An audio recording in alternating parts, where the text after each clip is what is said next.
Good evening, everyone. Welcome to this evening's licensing subcommittee. Before we commence, I'm just going to read out the protocols for this evening's hearing. Please, can I ask you to only speak when invited to do so by the chair. All communication should be directed via the chair. When speaking, please be succinct and do not exceed the allocated timeframes. If referring to any written submissions, please refer to the specific page number within the agenda pack. Any new evidence can only be submitted at the discretion of the chair and at the agreement of all parties. For those joining online, please ensure that your mics are muted when you are not speaking. If you are experiencing any technical difficulties, please use the chat function to alert the meeting or dial in using the details within the invitation. Please do not use the chat function for putting formal questions to the subcommittee. Any persistent disruptive behaviour will result in removal from the hearing. At this point, I would like to hand over to members to elect a chair. Thank you. Councillor Smith. Second. Yep, thank you very much, and welcome everyone to this licensing committee meeting. I just want to show this for the record, always do. There's it there. Licensing Subcommittee A, Wednesday the 20th of October at 6 o'clock. There we are. So yeah, welcome. I will ask members, officers and the applicant and representatives to introduce themselves, and I think everyone in the room actually, because we're not completely overloaded with people, so we'll just get everyone to introduce themselves tonight. So starting off with the members, I'm Councillor Smith, I'm Chair of Licensing Committee and also a Councillor in Stoke Newington Ward. Councillor Kennedy? Councillor Kennedy, I'm a member of the Licensing Committee. I represent Hackney Wick Ward. Thank you.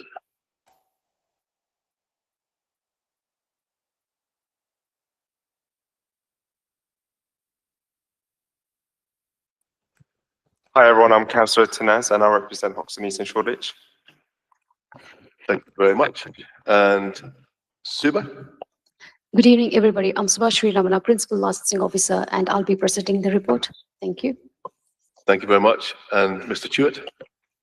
Good evening, I'm David Chewett, I'm Team Leader Licensing and Technical Support. Thank you very much. And Amanda?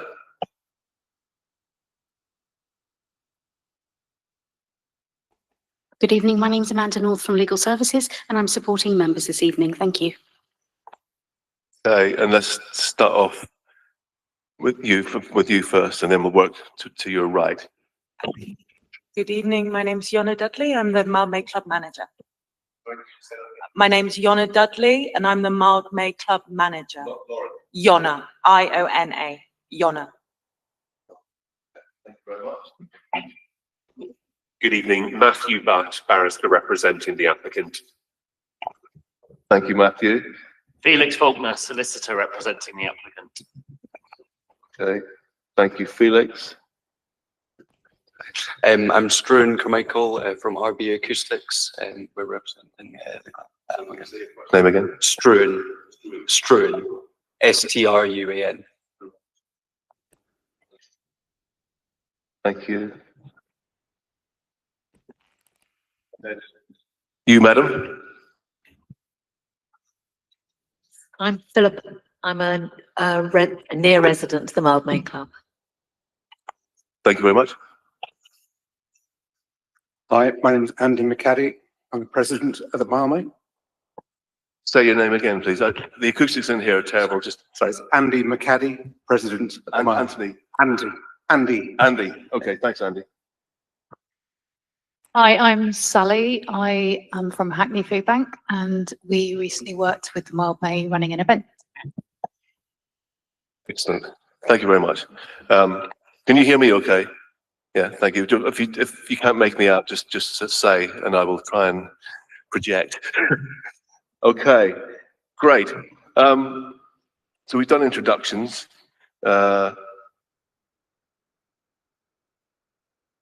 So we'll start off with the agenda. So election of chair, which we've done. Agenda item 2, apologies for absence. There are no apologies for absence today.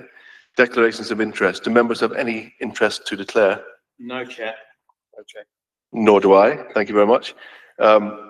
Agenda item 4, minutes of the previous meeting. There are no minutes for consideration today. Hearing procedure, which I'll go through now, just so you know.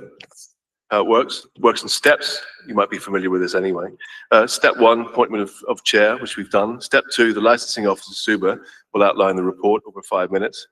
Step 3, the applicant will present their case, in which case I think it'll be either Felix or Matthew, yeah, doing that. Did I hear that you requested a bit more time? We might have done, but only no more than 2 minutes. I'll be 7 minutes maximum. Okay, that's fine. In which case, the same thing will apply for you guys. You'll get an extra bit of time if you need it as well. Okay. Step 4, the responsible authorities will present their case. In that, it'll be Mr. Stewart over there. And then there'll be other persons. Step 5, you will get up to 7 minutes each, but I would ask that you try not to repeat things that we've already heard. So if somebody says something, try not to repeat it, and that way it'll just speed things up for everyone. And thank you for your attendance tonight. Step 6, we'll move into a discussion phase, which will be over 15 minutes. Pretty much, we'll see how we get on. Sometimes it goes on a bit longer, it depends how things are working out. And then step 7, closing remarks. Step 8, final points of clarification, and then we're done. So is that all pretty clear? 8 steps? Yeah, all good? Excellent. So let's start off then, if everyone's happy and content. Councillor Etty, sorry, I forgot to invite you to introduce yourself, sorry.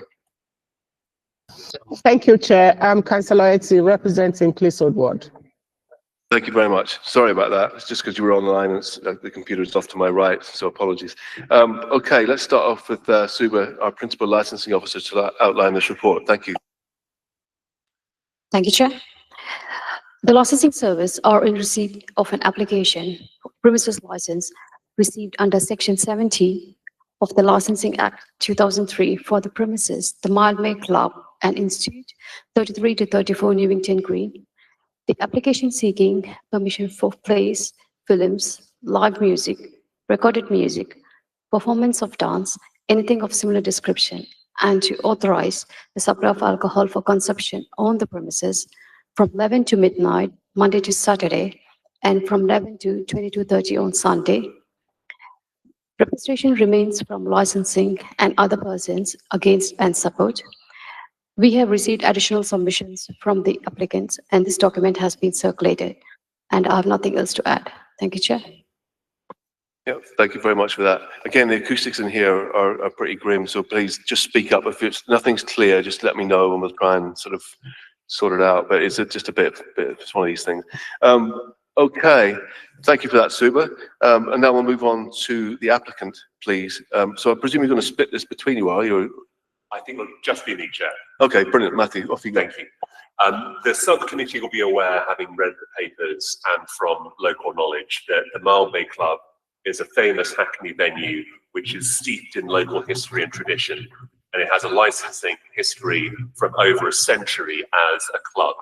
It is central to the local community, as evidenced by the local charities that we support, that you can see at page 36 of our bundle, the letter from the Newington Green Action Group at page 21 of the bundle, and the representation from the ward councillor, Councillor Etty, at page 70 of our bundle, who's also present online.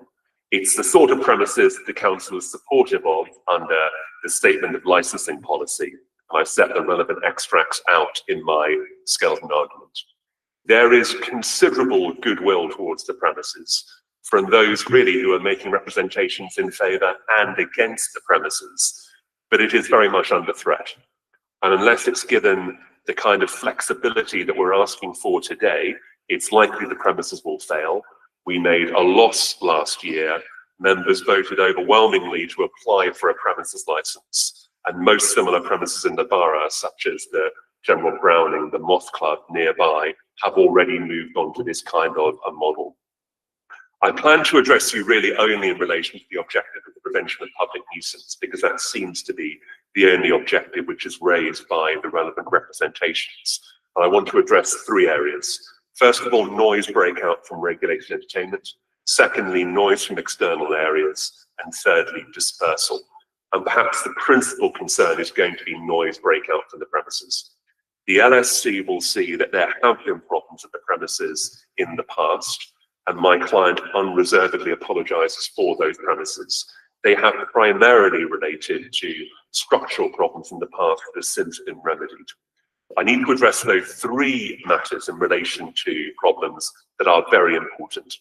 The first is this: since the noise limiter was recalibrated this year, there have been no noise complaints. That can be clarified with Mr. Tuitt. There have been no noise complaints from the premises since August of this year. We have received no noise complaints. The second is it's very important to read all the representations, 10 in favour and 9 against, together in order to gain a balanced view of the evidence in the case, because a number of the residents who object are also supportive of the premises. Also, a number of residents who have made submissions in favour of the application are our very closest neighbours.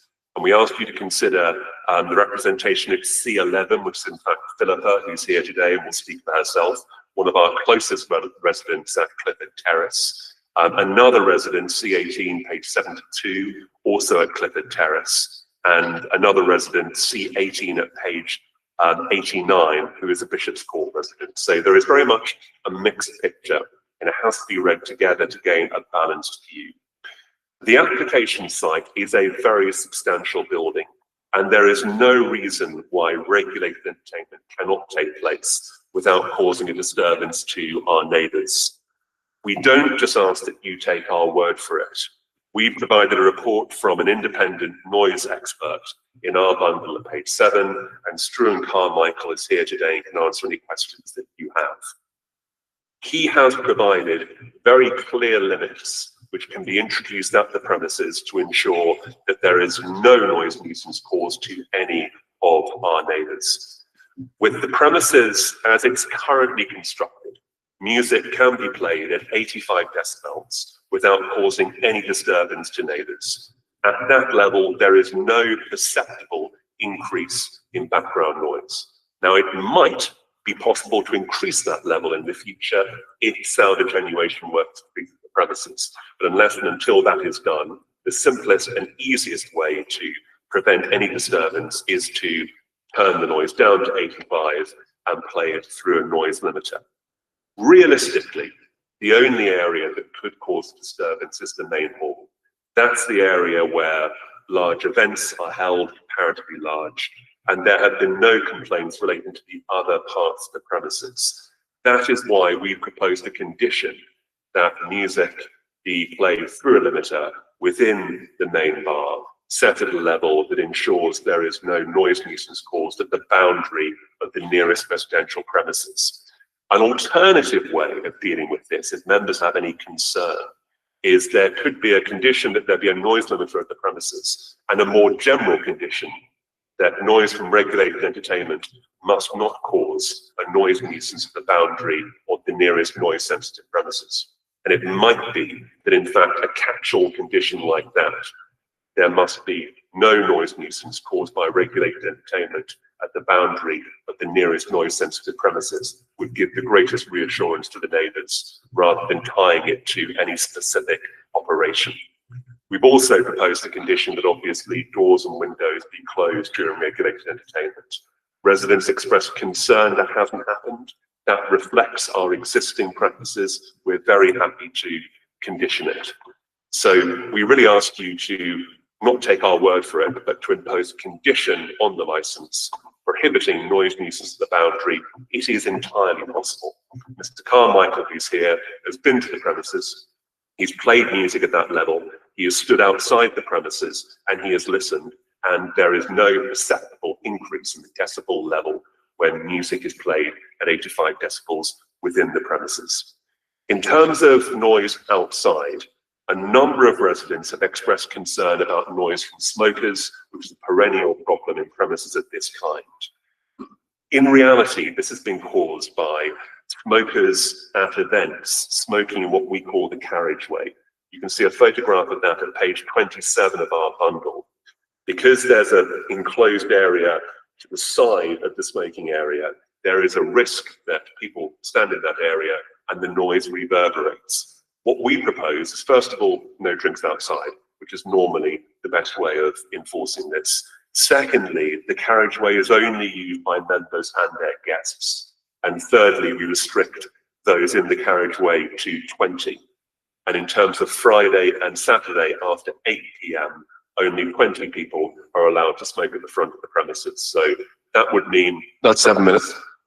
Thank you very much. Keep going. Supervised by SIA, but in practice, what it will mean is only members are in the carriageway, only 20 of them. If you have people coming to events, they have to go outside at the front, and they're restricted to 20. In terms of dispersal, we put a comprehensive dispersal policy in place, and we have the proposed DPS, the president of the club, Mr. Carmichael here, who can answer any questions members might have. Thank you very much. Yep, thank you. Do members have any points of clarity at this stage? Thank you, Chair. So the proposal for the operation of the premises under the new licence is anyone can walk in off the street to the bar and enjoy the licensed facilities that you're proposing offering at any time. And I know you have events at the moment. Are you proposing an increase in the number of events? Are you thinking they'll stay around the same? Could you offer a condition about events? That's probably the final question, probably is for the discussion phase, but I just want to get an idea of how under a general all-purpose license as opposed to a club premises certificate, the operation of the venue will change. In practical terms, it is very unlikely there's going to be a significant difference. We currently have events most Thursdays and on Fridays and on Saturdays. Members can attend the events and also guests of members. CIU rules have changed in the last 2 years, which in theory enable members to sign in an unlimited number of guests. In fact, it was the council who suggested that we ought to apply for a premises license to avoid the uncertainty that can result from who's a member, who's a guest, etc.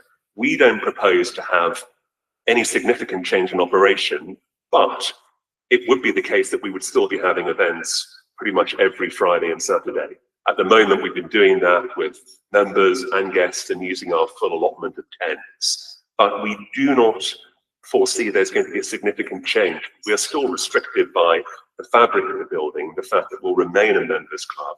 The members bar is going to be used by members, same for the snooker hall. It only really is going to be the first floor where we have the main bar and the small bar, which is going to be used for events. So there should not be a significant change in the nature of the operation. I don't know if you want to add anything. I think that for the club, the operation generally will stay the same in terms of the events we have, and Matt's right that it would be Thursdays, Fridays, Saturdays. We'd also like to reduce our reliance on hall hire, members hall hire as well, by being able to offer events that are more community-led. And also in our mind, events like the Hackney Food Bank fundraiser, where at the minute we have to operate under a 10, we'd like to be able to expand our involvement in the community in that way. And obviously 10s were limited to a specific number a year.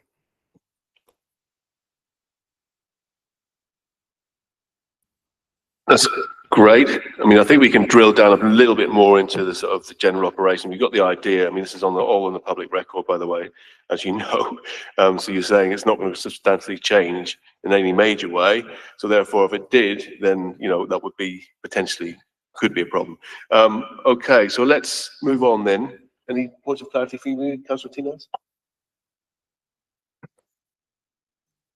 Thank you, Chair. So I just wanted to see, find out how it will sort of operate from Monday to Wednesdays. I mean, you discussed about sort of Thursdays, Fridays, and Saturdays, but how about the remainder of the week?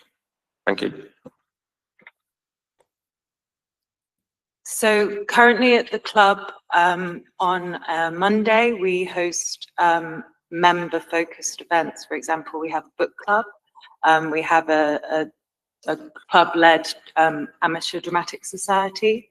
On a Tuesday, we have a quiz, which is aimed at our members and their guests. We have an exercise class.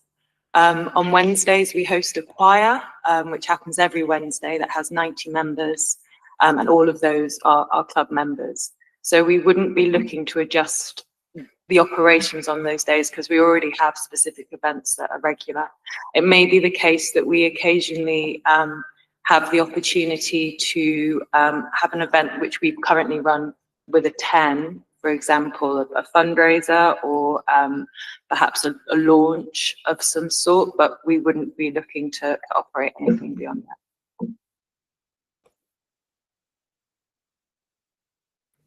Thank you for that. How about on Sundays? How does it operate on Sundays?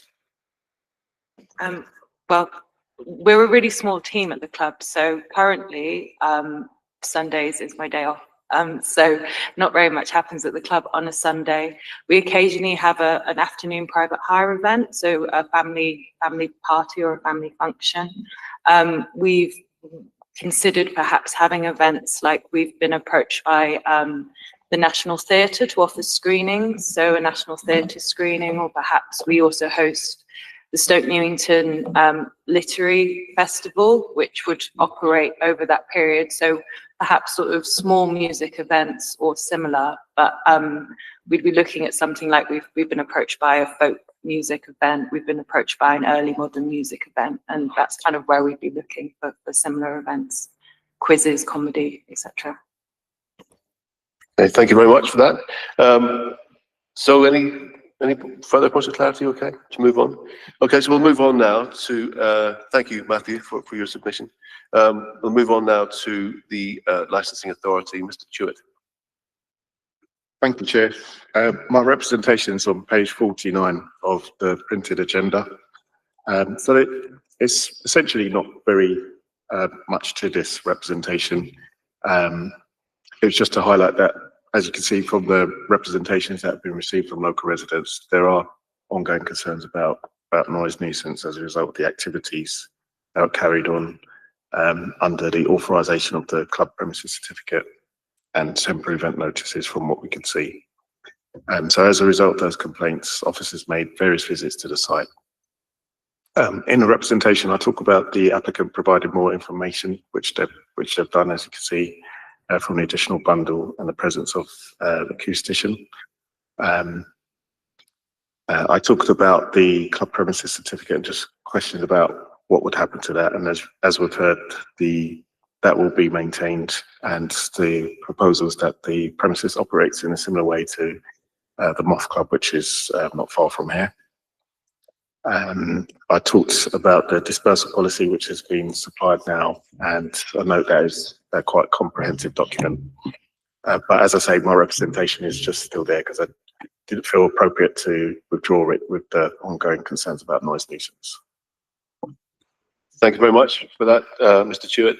In terms of, because I think one of the other persons mentioned they did contact the noise team 20 times or something, I think it was, if I'm correct, somewhere around that sort of number. I mean, how many complaints have you been getting coming in from Bishop's House? Without going through the individual list of complaints, I don't know specifically how many come from Bishop's House. But what I do know, and what Mr. Butt has made reference to, is that we've not received any noise complaints since August, from what I can see. Interesting. And one of the other submissions, I think, mentioned that the noise limiter was put in February 25, but they didn't feel that it had made a difference. So something happened between February and August. Post-August was fine. Pre-August was there a recalibration done? Applicant on as well. We thought that with the limiter being recalibrated in February, we had cured the problems, and substantially we think that we did.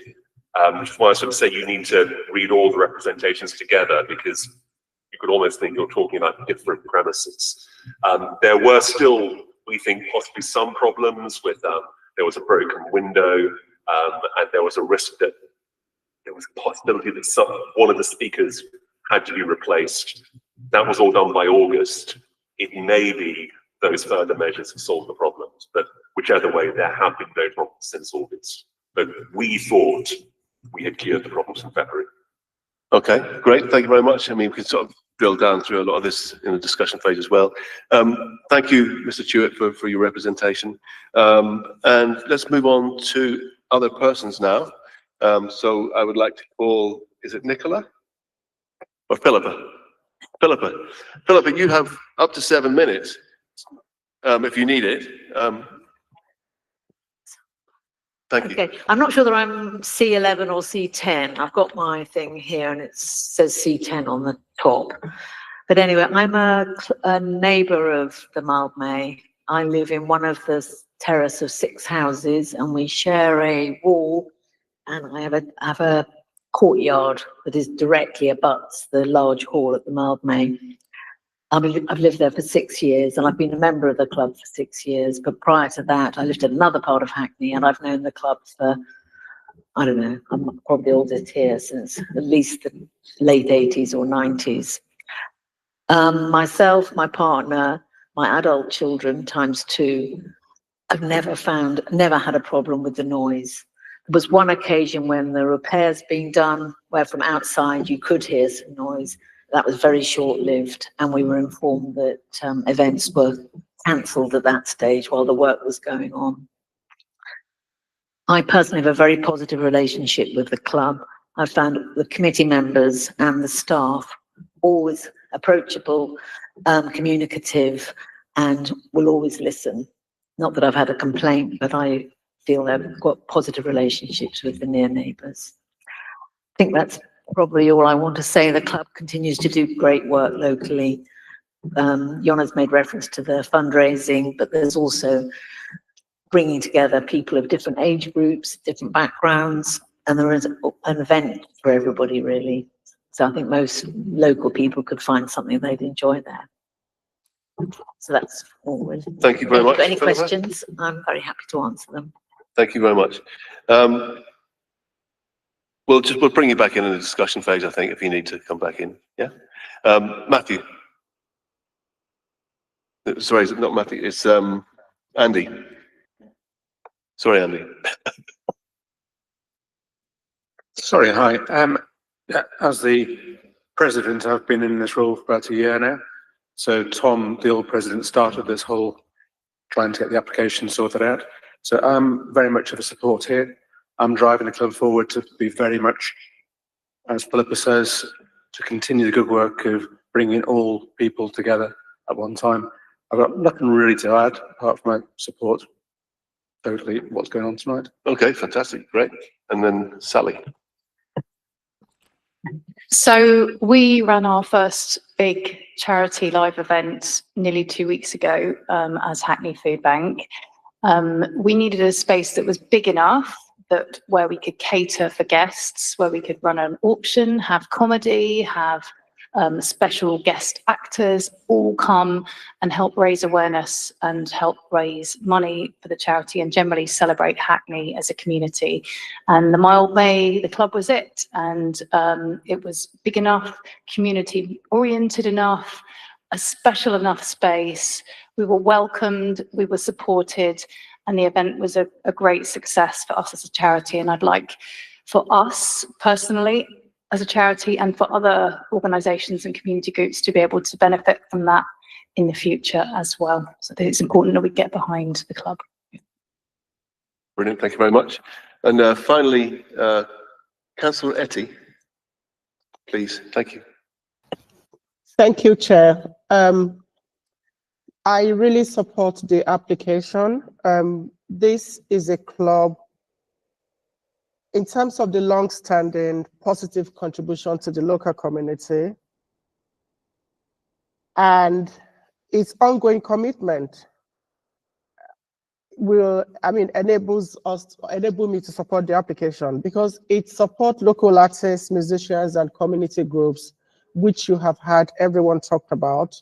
They have provided affordable space for cultural and social activities, and it partners with local charities as well. So the application is genuinely made in the spirit of ensuring that the club can continue to offer a safe and a well-managed and culturally significant venue for the people. I go into the club as well I have attended the bingo. I learned to play snooker, which that was my first time of learning to play snooker at the club. And honestly, the diversity, the members are amazing. And in terms of the community, I can say this is a club, it's a long-standing club, and I genuinely support the application. And I hope you will all approve the application, my chair. Thank you. Thank you very much, Councillor Etty. Okay, so we'll go into the discussion phase now, which we can have over 15 minutes. If we need to go on, we can go on. There's a few things that I've noted down myself in terms of conditions. But before we get into that, I'm just trying to kind of understand, and Councillor Kennedy touched on the operation earlier on.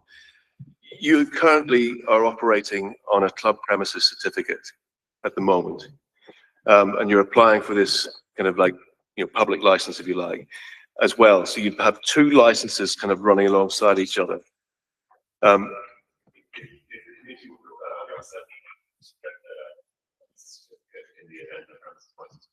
Right, that makes a big difference, and that was going to be my question. You sort of preempted that, so that's good to know. We can take advice on that legally as well, that position, if we need to. So let's just here. Oh yes, sorry, we missed one. The statement. Apologies. This is one other person. Sorry, forgot about that. The representation from C4 will be read out as they are unable to attend the meeting this evening. As a disabled person, it will be very difficult for me to attend in person.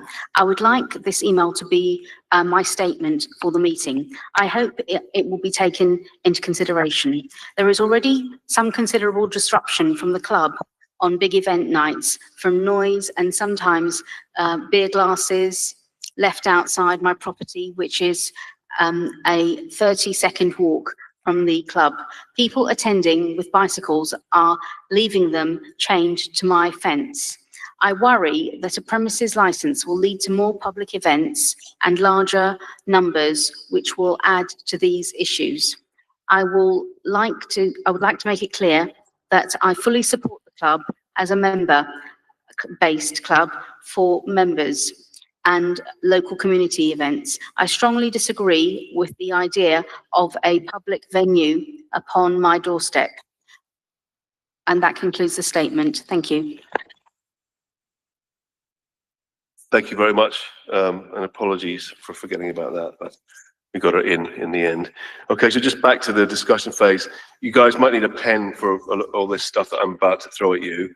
And I think it's probably just good to just to kind of lead the discussion off on this. It'll sort of spark off maybe a few ideas and everything, but we're just going to be talking about basically concerns raised by others and conditions to try and address some of those concerns. Essentially, that's what we're going to be talking about.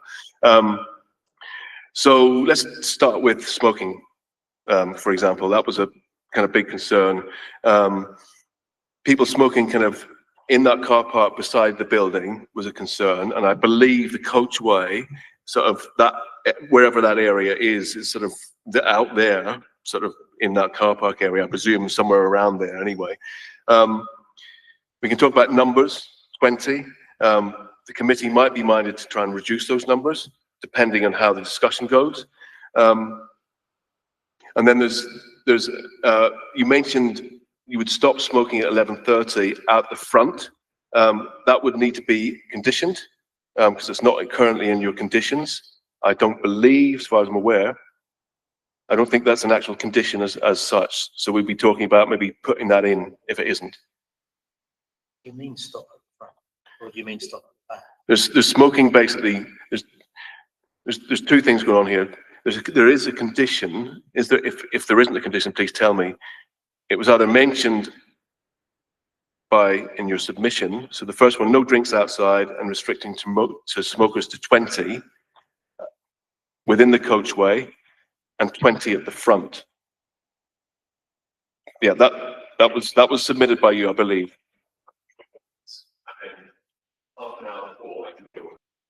Yeah, So what I'm saying is we need to just strengthen that condition by having a condition that says smoking at the front forbidden after 11:30. Explicitly put it into the conditions. Yeah? Okay, cool. There was also talk about the fire escape as well. People hanging out on the fire escape, again, causing problems for people in Bishop's Court. So I would suggest maybe another condition. I'm just putting it out here. You can come back on all of this, but make sure you write it all down. So the fire escape not to be used by patrons at all, unless there's a fire, obviously. Yeah. The acoustician, and we'll get into the acoustics of the building as well. If we want to just drill down on sort of soundproofing, because soundproofing was mentioned throughout the building. I'd like to get your opinion on that, but just park that for a minute. There was mention of secondary glazing to the tartan bar as a recommendation, and also other windows on the eastern side. That could come as an informative or an advisory note on the license, because obviously that's not in our remit, but we could put it as an advisory note on there, because obviously if that's been addressed in the acoustic report as a recommendation, then that's something that might help mitigate against any problems. You mentioned, I think, another one, windows and doors to be closed. Is that during regulated entertainment? Okay, brilliant.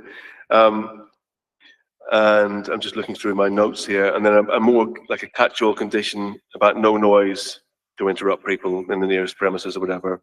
We can get the wording for that as well. If you're willing to put some wording together for that, that would be good. Just forward that on to Amanda. And then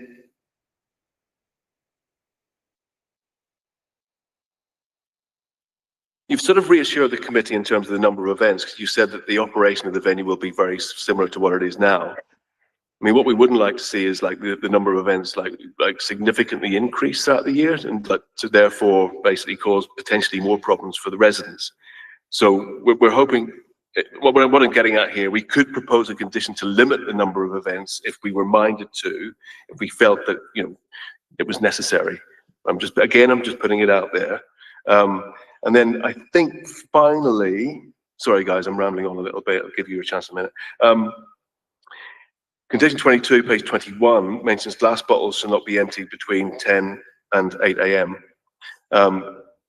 We'd like to talk about deliveries, but adding deliveries to that condition as well. And even maybe, like, I'm not sure what time the waste teams sort of start, but my point is that in the other person's submissions, they did mention delivery of kegs of beer, and quite often they kind of get rolled out rather than on a trolley. So they can potentially make, I don't know how it works at your place, but that's potentially what can happen. Sometimes they roll them out, and it can cause like a lot of noise, as you're probably aware. So yeah, there's a lot there. Line bikes was causing a nuisance. We have done a new contract with line bikes, and the councils, they should be parking them in a designated parking spot. Because line bikes was also mentioned as causing a problem at the venue, and just dumping their line bikes all over the place and just causing noise and all that kind of nuisance.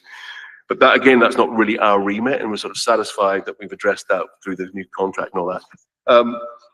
So yeah, sorry, there's quite a lot there, Matthew. Sorry about that. But hopefully you've written a lot of that down, and then we'll allow members and others to come in with questions and stuff. Yeah.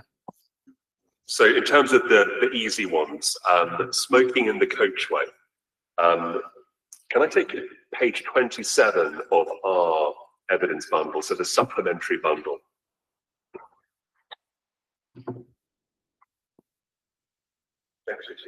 If you imagine that you come into the premises on the ground floor, you go through a reception area, and then you go into the members bar, and then if you turn right, you find yourself in the coachway. That's the photograph, bottom of page 27. Yeah, so ground floor, go through the members bar and out into the coachway. And the problem is that sometimes when we've had events, customers have gone downstairs into the members bar, out into the coachway. So they aren't necessarily members, they're guests of members, and they are the people who it is frankly harder to control. So we're not just suggesting 20 in this area, up to the committee what number you impose, of course, but our proposal is it should be 20, but also 20 who are either guests or members or bona fide guests of members.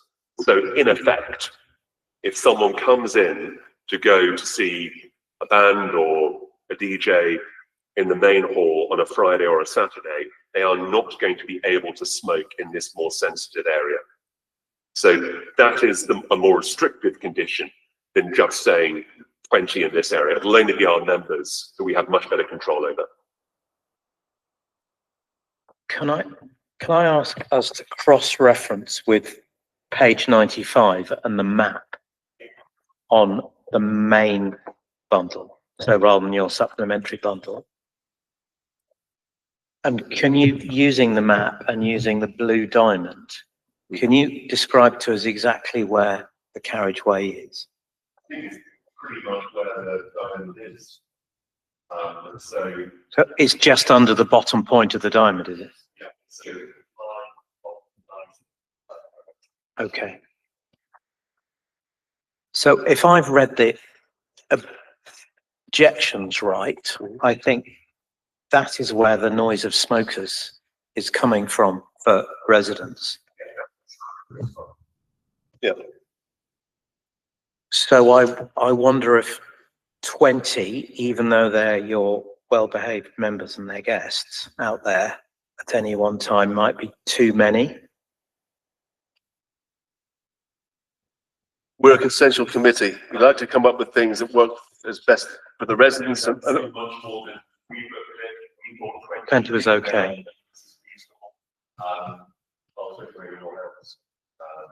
Just describe a little bit more about the spec. What's above there? Is it just the staircase? Is it above?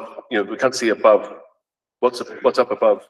And just because there's a wall there as well, isn't there? So you're sort of, it looks like you're contained. Do people go outside of that sort of contained area? Okay. Yeah. There's something above you as well that causes tension, noise, reverberation in that area. Okay. Yeah. Okay. And where do people hang out? I mean, when they're in that space, do they go around the corner to the right there at the bottom of it? Go around the corner, you end up in a big right. It's not where waste is. It's not in that big dark, you wouldn't go there. So the area they would be is by the air conditioning unit towards the door. Okay.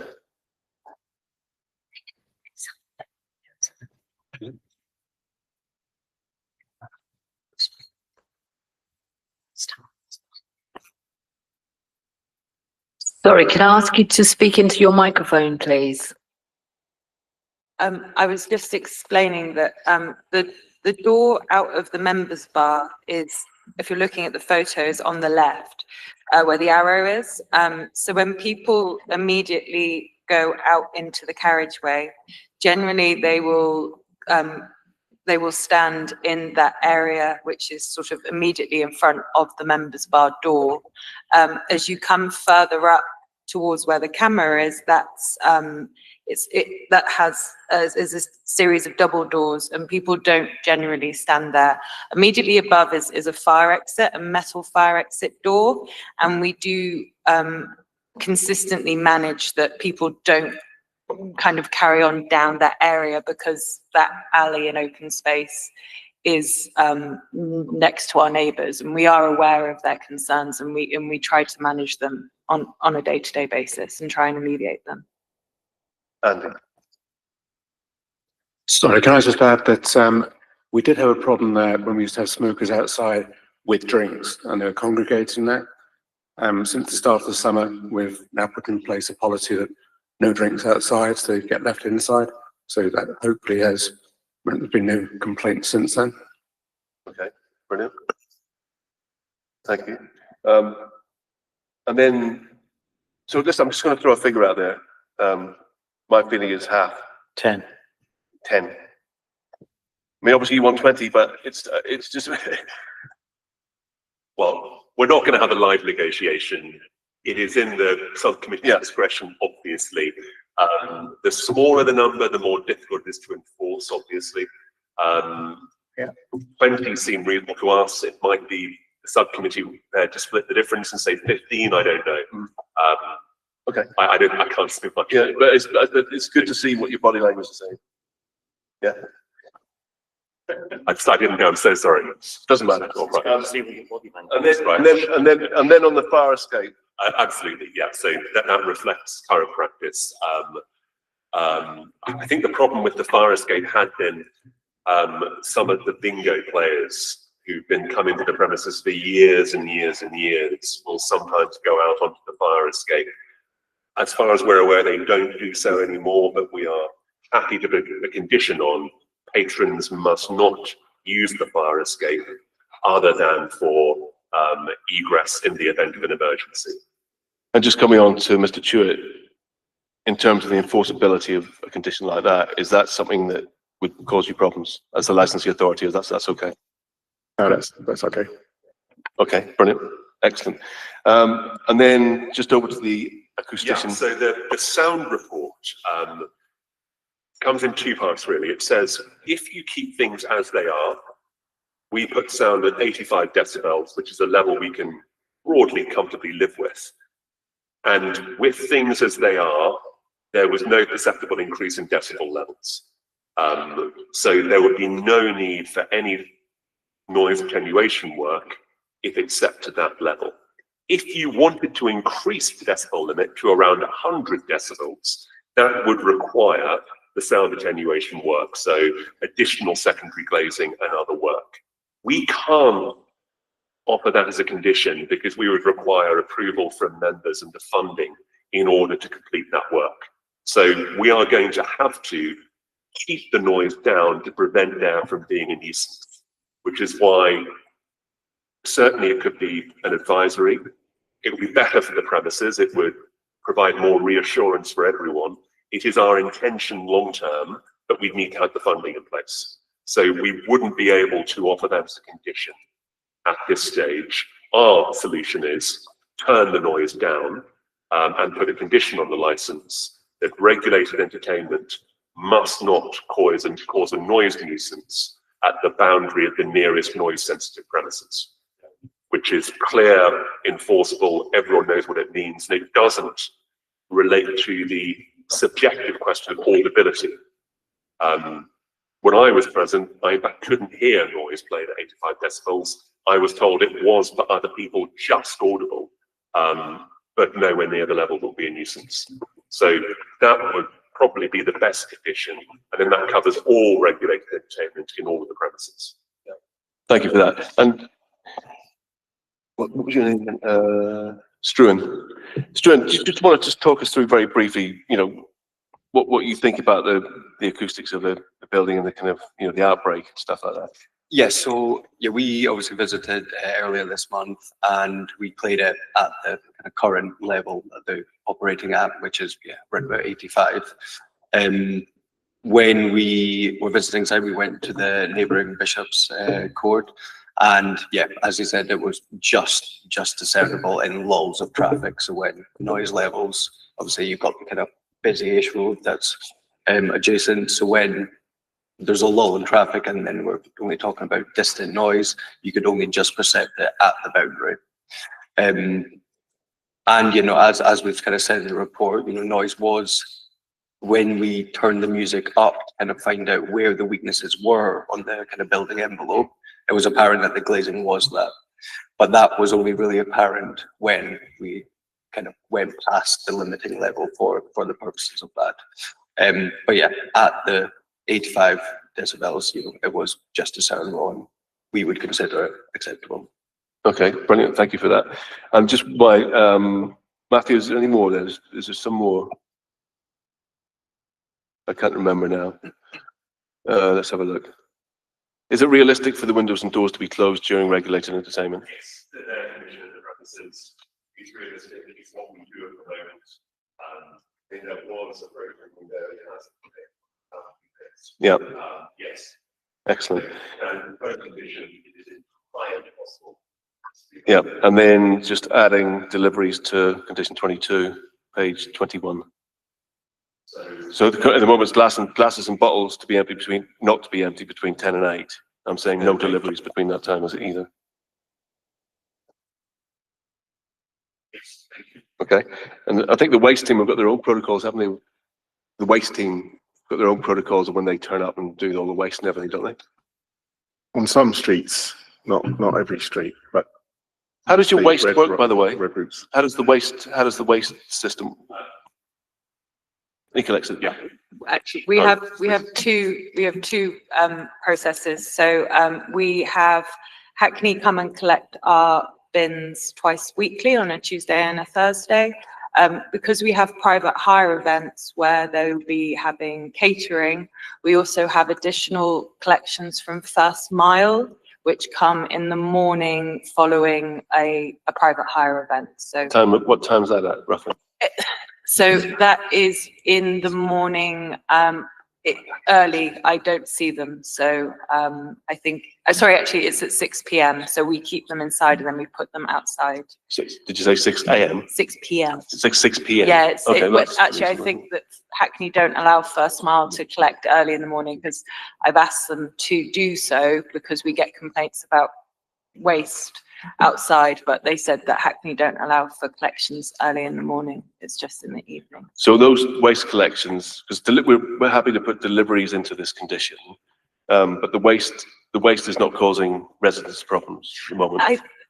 I think that there have been complaints in the past around waste bags being left outside the building, but we're actually having some residents move in flats, so we're doing a number of changes to our waste management anyway, so that shouldn't be a problem. Okay, great. Thank you for that.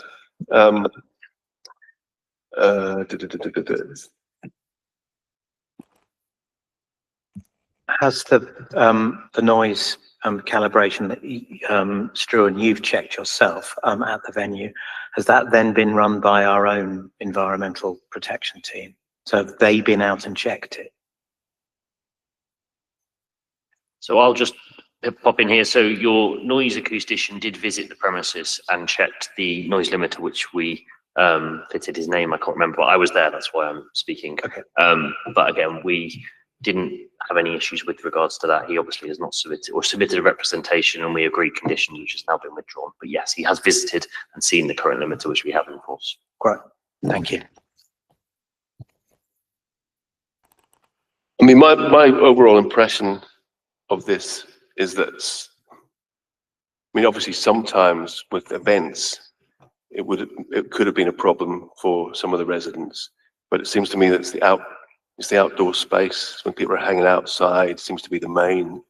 I mean, correct me if I'm wrong, members. I mean, that's my sort of impression that if we tighten up From the reps, yeah. from the reps, so what's going on outside, fire escape, smokers in the coachway and sort of in that car park area next to it, then we would go quite a long way to sort of mitigate some of these problems. I think that's my feeling. At the front, I know that area. It's relatively restrictive on that. It's not that wide a pavement, is it really there? At the front. So how do you manage the smokers there? Oh, and I forgot to ask, what's the official capacity of the venue as well?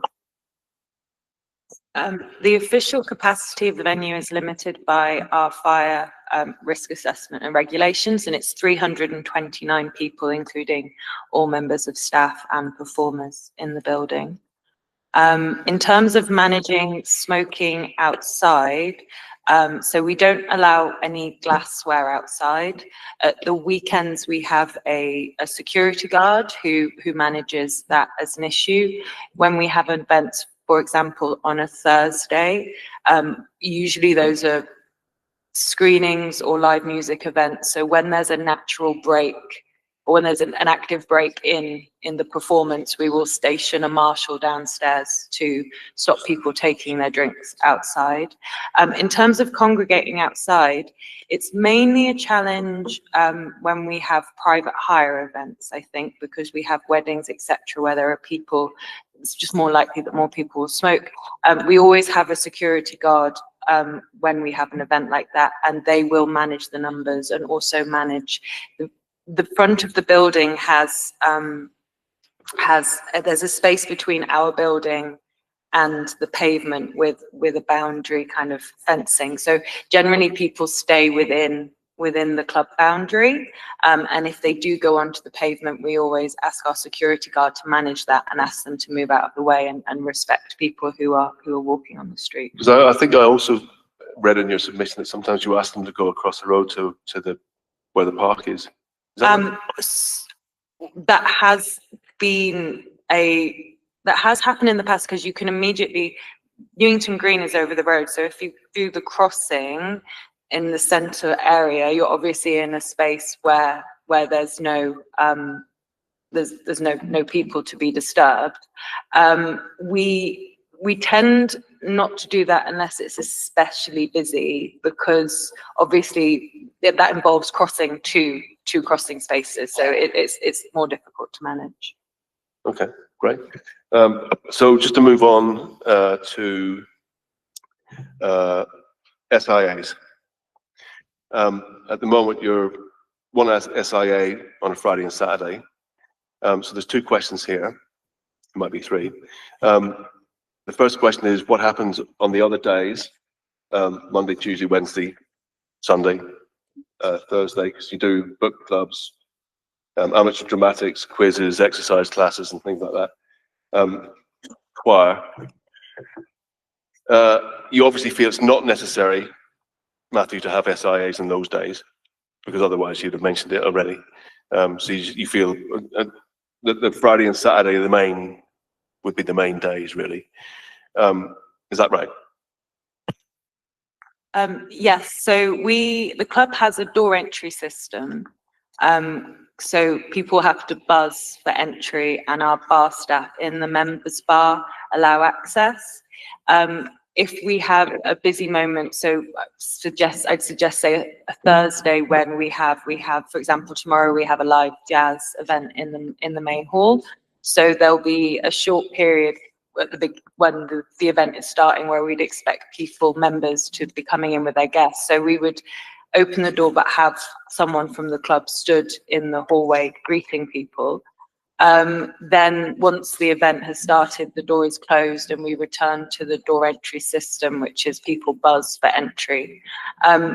We don't need a security guard on those days, because generally the club is fairly quiet. They will only be accessing the members bar if there's not an event on, where they will be asked to demonstrate they're a member immediately and sign in their guests, which isn't going to change when we have the premises license. And then upstairs they will be attending a ticketed event, and we always have someone either from the committee or one of our member volunteer group who've been trained to look after the door.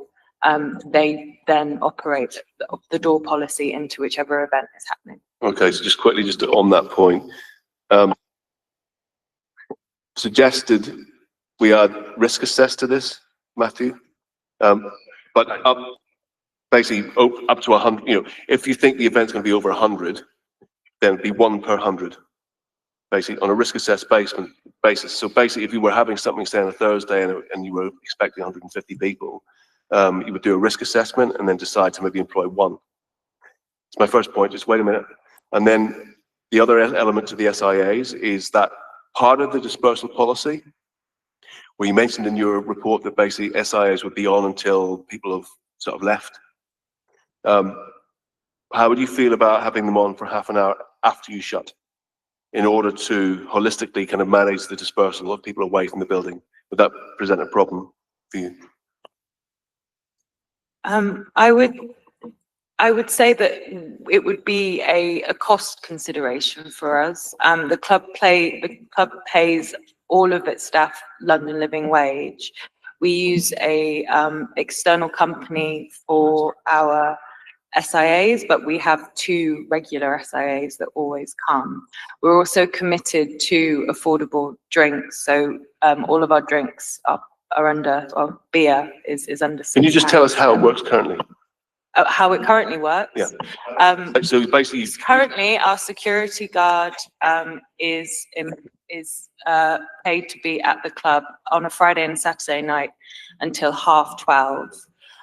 My team worked really hard to clear the club by 12:15 to ensure that by 12:15 there's not anyone left outside. If there is, it's currently the responsibility of the duty manager. So either myself or my bar manager would then take over the operation at 12:30 and ask anyone who's still there to move on. In my experience, once people have kind of called their Ubers and said goodbye, they're moving on anyway. I know that within the representations, there are comments about people gathering for long periods outside, but I'm at the club almost every weekend, and personally, that's not my experience. I think people move on very quickly, and generally they're very considerate when they do so.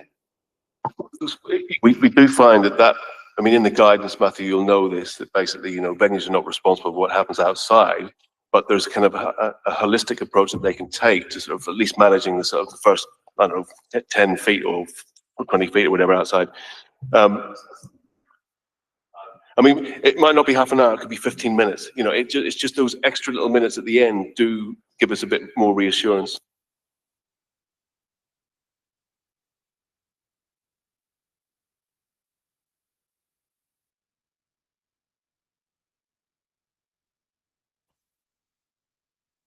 To conditions, whilst it's open for business, and remain until 30 minutes after all licensable activity has ceased at the premises.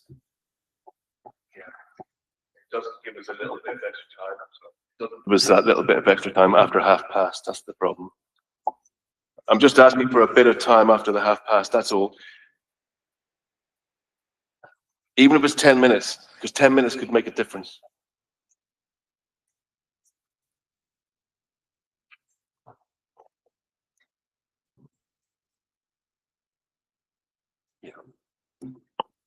It's only because it's been raised by other persons that people sort of hanging around. And I do know for a fact, because it happens in other venues in the borough, that when you have an SIA out there controlling the end of the dispersal outside of the premises, which is not your responsibility, by the way, you're doing community a favour, frankly, but that's good for you in the long run. I completely understand, and I can completely see your point. I think that because I'm at the club every weekend and I see how the club works on an evening basis, I think that by 12:30, everybody has dispersed by then. But I understand that if the committee feels it would be important for us to have someone on site later than that, I'm happy to go with that. I mean,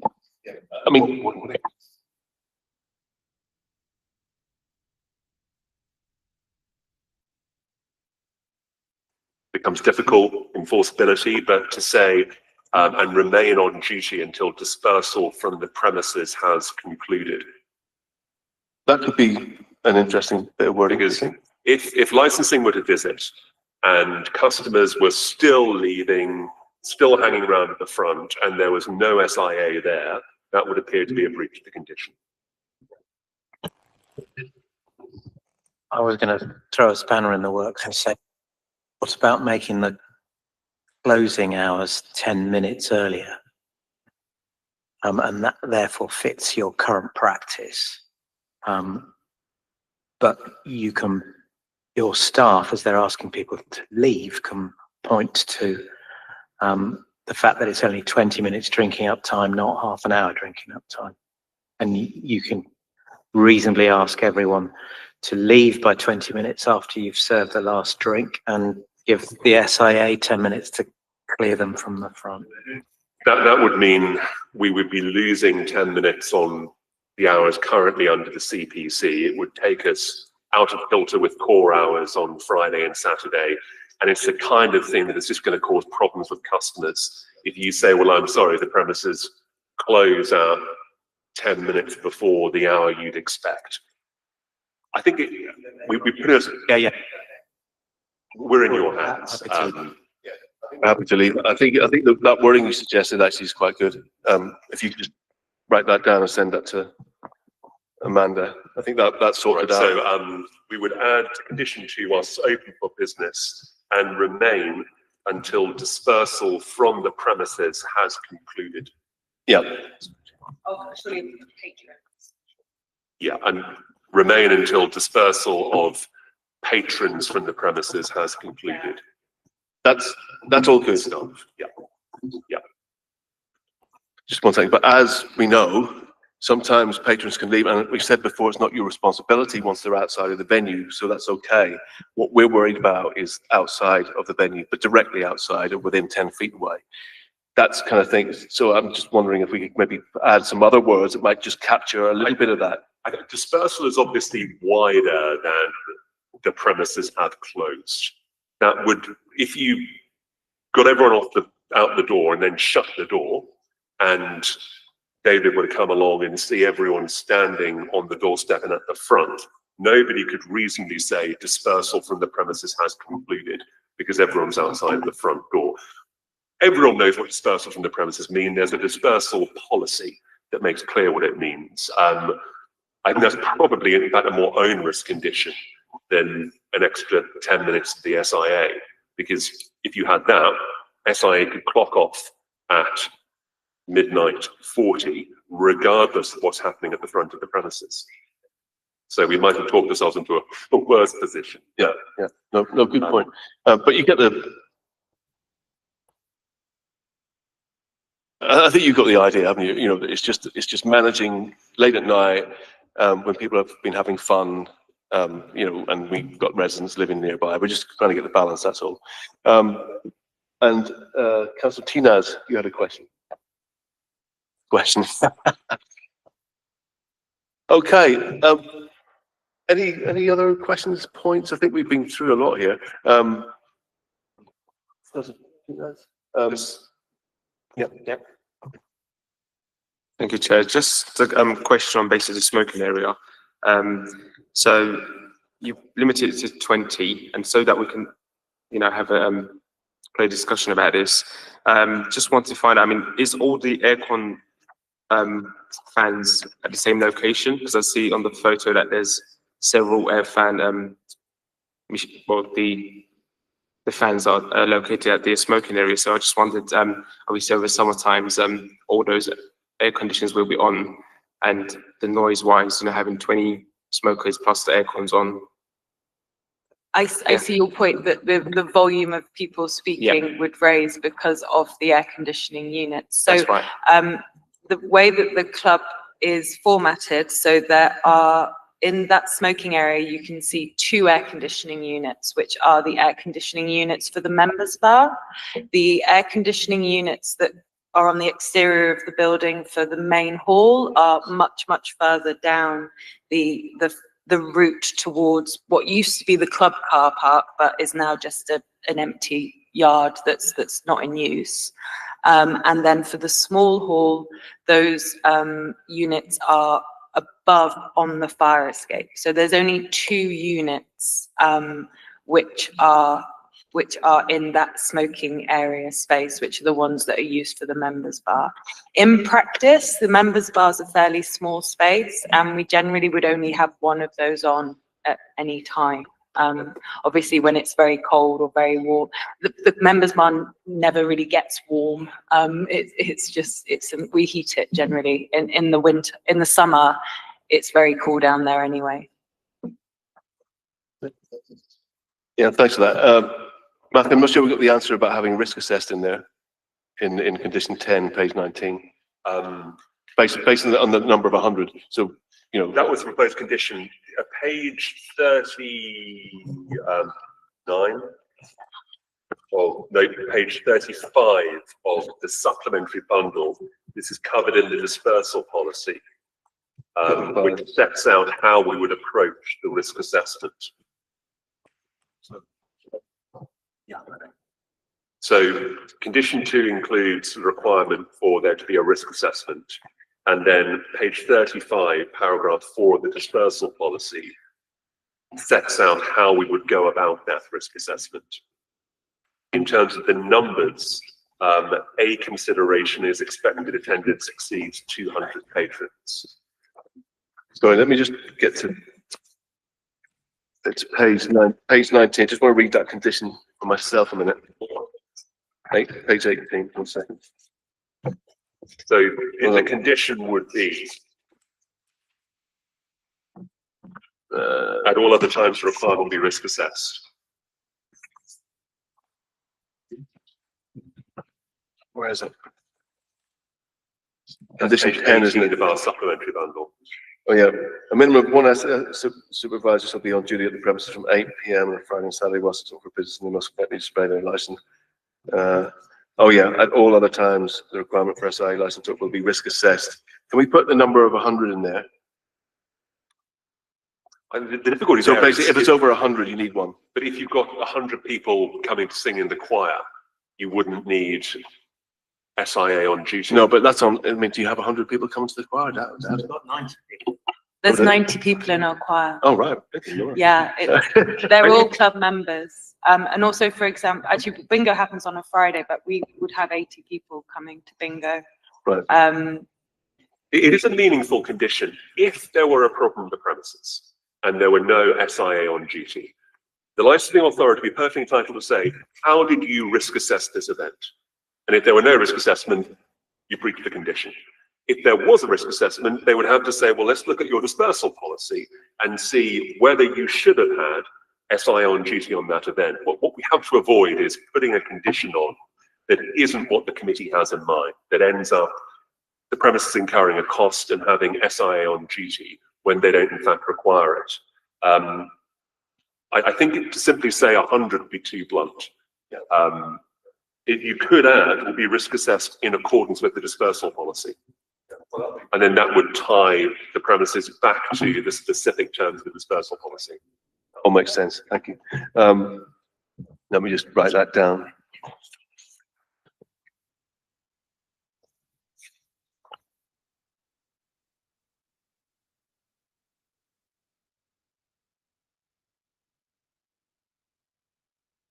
Brilliant. I think we've had a good discussion, and sorry we got to drill down. You know, we're trying to get the balance. I know you've been here for ages, so thank you for coming, but we just want to get to the nub of this and get it sorted out so there's no more complaints, ideally. So now we will move on to closing remarks, and I will start off with, let's start off with Mr. Stewart on reflections and all the rest of it. Mr. Stewart, where are you now? Nothing really further to add at this stage, Chair. Just one question, because there was a suggestion about potential surrender of the club premises certificate. So I don't know if you just want to find out about that. And if you get this license, you'll surrender the other one. I mean, that kind of makes sense. Because that would then lead to questions. The club is essentially established for the benefit of its members, has club rules, minimum number of members.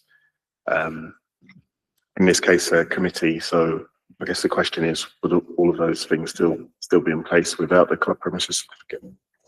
Yeah, I think the question is, okay, you would surrender that license, but you would basically operate the membership scheme and everything in exactly the same way. Yeah, so if the committee would rather, you can keep the club premises certificate, but most licensing authorities would not like that, to put it mildly, because you run the risk that someone turns up and says, well, you're in breach of your license.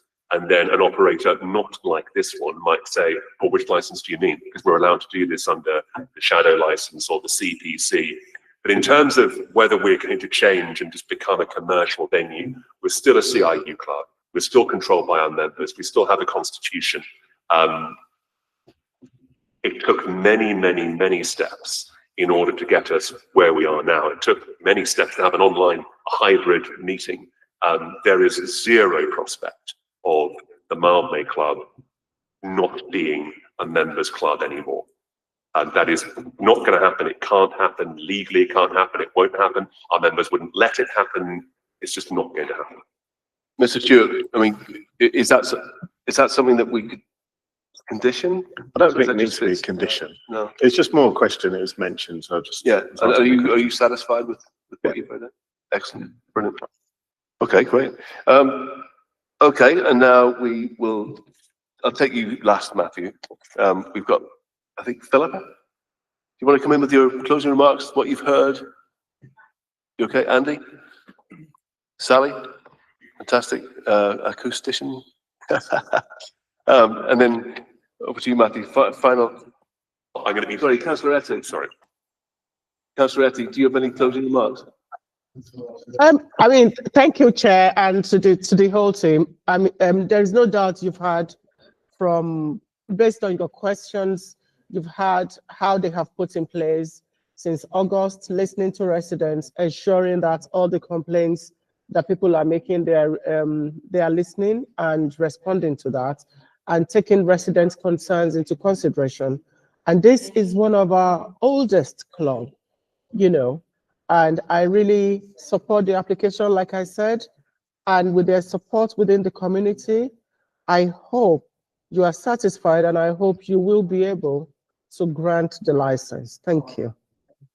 Okay, thank you, Councillor Etty. Over to you, Matthew.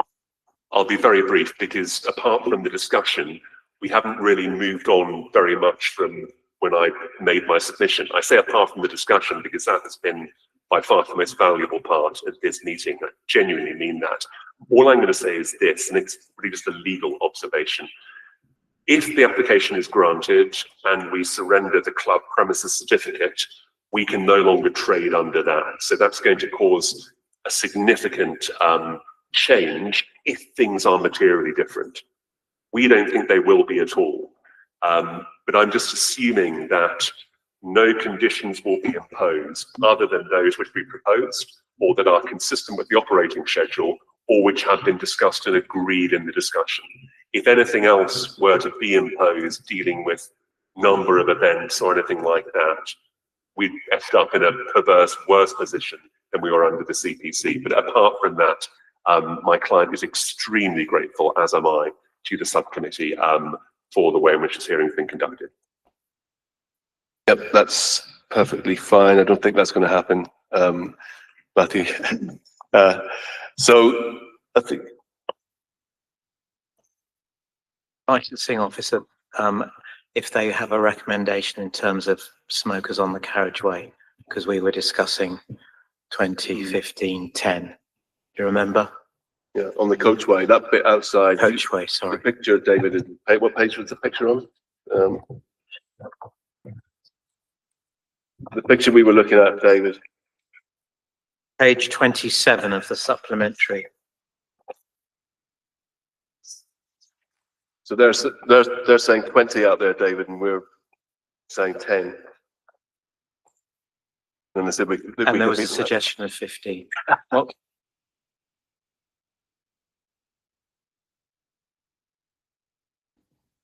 I think there was some suggestion about 20 being a percentage of the maximum capacity, wasn't it? So about 10% or something like that.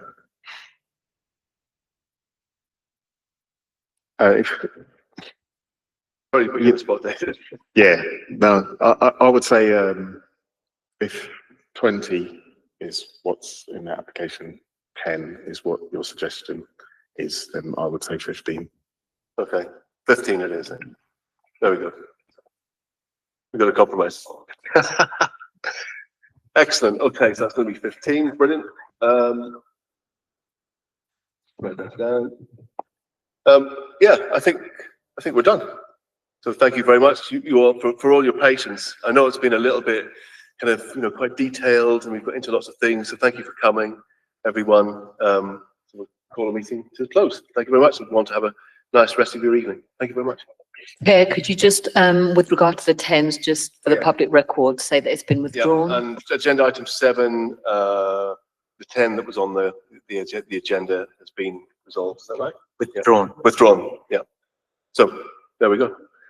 There being no further business for consideration this evening, I call the meeting to a close. Thank you very much. Thank you, Chair.